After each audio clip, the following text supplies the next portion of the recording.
advisor. Wait, are you saying he was gay? I had no idea. It wasn't public knowledge until after his death, when his personal diaries were discovered. In these diaries, he wrote extensively about his love for a young man who also happened to be on the National Security Council staff. It's mind-boggling to think that someone so high up in the government, someone entrusted with such sensitive information, could be living such a secret life. It makes you wonder how many other stories like this remain hidden in the annals of history. Do we have any insight into how he navigated this double life, or what the repercussions might have been had he been outed? Unfortunately, those details remain shrouded in mystery. However, his story really underscores just how pervasive the closet was during this era and the immense pressure individuals faced to conceal their true identities.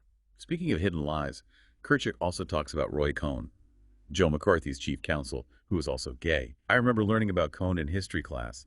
He had a reputation for being incredibly ruthless and ambitious. He did, and Kirchick makes a rather compelling argument that Cohn's personal feelings about his own sexuality might have actually played a role in the infamous Army McCarthy hearings. Really? That's fascinating. How so? According to Kirchick, Cohn had a deep infatuation with a staffer named David Shine, who had been drafted into the Army.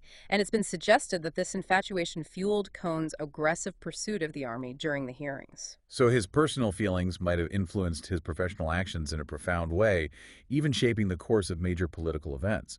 It's a reminder that history is often driven by complex and deeply personal motivations. Precisely. And it highlights how personal biases can sometimes bleed into the political sphere with far-reaching consequences. This entire conversation about the Lavender Scare really makes me think about the power of rumors and accusations and how easily they could be weaponized to destroy lives and reputations. It's chilling how accusations of homosexuality, often without a shred of real evidence, could completely derail a person's career and leave them ostracized and marginalized. Kirchick mentions the case of Jack Kemp, who was implicated in a scandal but never actually charged with anything. Yet the rumors persisted hounding him throughout his career. It's a cautionary tale about the dangers of unfounded accusations and the lasting damage they can inflict. It makes you wonder how many innocent people were caught in this crossfire, their lives upended by whispers and innuendo. It also highlights the need for due process and evidence-based accusations principles that were often disregarded during this era of fear and suspicion.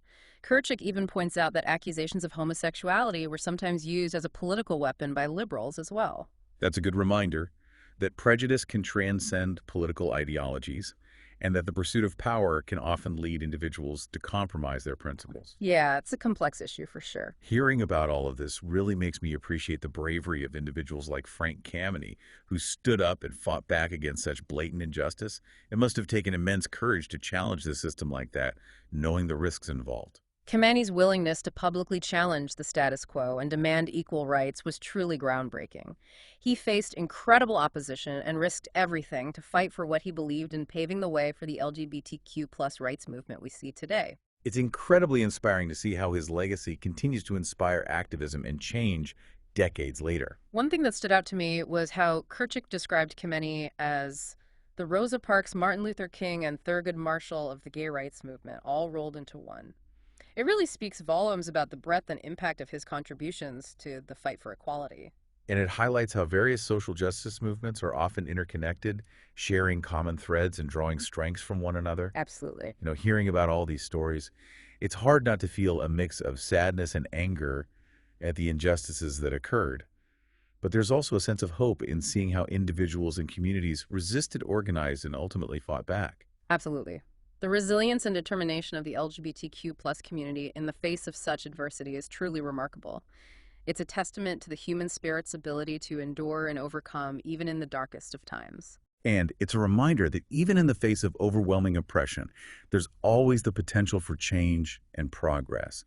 That fighting for justice and equality, no matter how daunting the task may seem, is a battle worth waging. It's encouraging to see how far we've come since those dark days, but it's also a reminder that the fight is far from over. You're absolutely right. We still see homophobia and transphobia in our society today, and it's crucial to remain vigilant and continue to challenge these harmful attitudes. The fight for equality requires constant effort and vigilance, and we can draw inspiration from those who came before us and paved the way. Kirchick's book does an incredible job of shedding light on this often overlooked part of American history, giving voice to those who were silenced and marginalized. It's a valuable contribution to our understanding of the LGBTQ plus experience in America, reminding us that history is full of untold stories waiting to be discovered, and that those stories often hold important lessons for us today. This deep dive has definitely given me a lot to think about. I'm curious what has resonated most with you as we've delved into these stories. What stands out to me is the idea that even in a city like Washington, D.C., known for its power and secrets, there were individuals living double lives, constantly navigating this complex web of fear and desire, all while fighting for their right to exist authentically. It's a powerful testament to the human spirit's ability to endure and persevere. It really is. And it makes you realize that behind the polished facade of power and politics, there were real people with real lives grappling with love loss and the struggle for acceptance. And it's a reminder that personal stories can have a profound impact on history, shaping the course of events in ways we may never fully comprehend. I'm also struck by the fact that so much of this history was hidden for so long, buried beneath layers of secrecy and shame.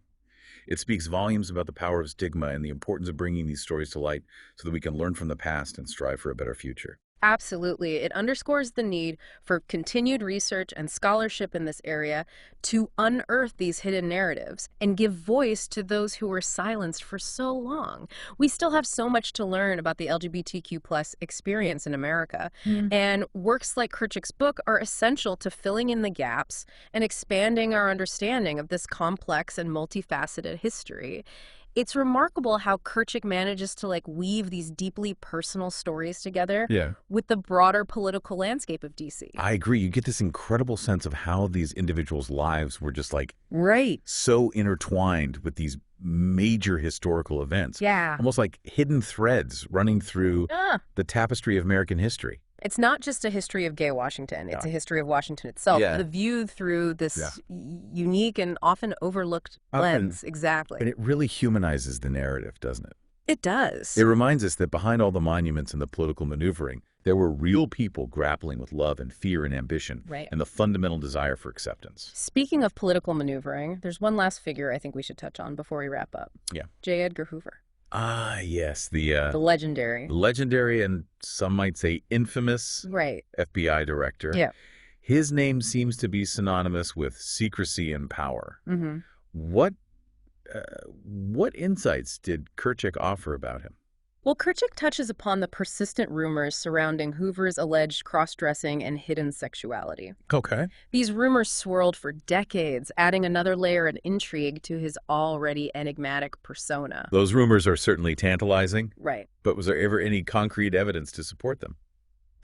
Kirchick doesn't present any definitive proof, Okay. but he acknowledges that the rumors were widely circulated and likely had a real impact on Hoover's behavior and the way he wielded his power. It makes you wonder how those rumors might have influenced his approach to investigating and persecuting gay people during his reign at the FBI. Right. Did he project his own anxieties and insecurities onto others, creating this atmosphere of fear and repression?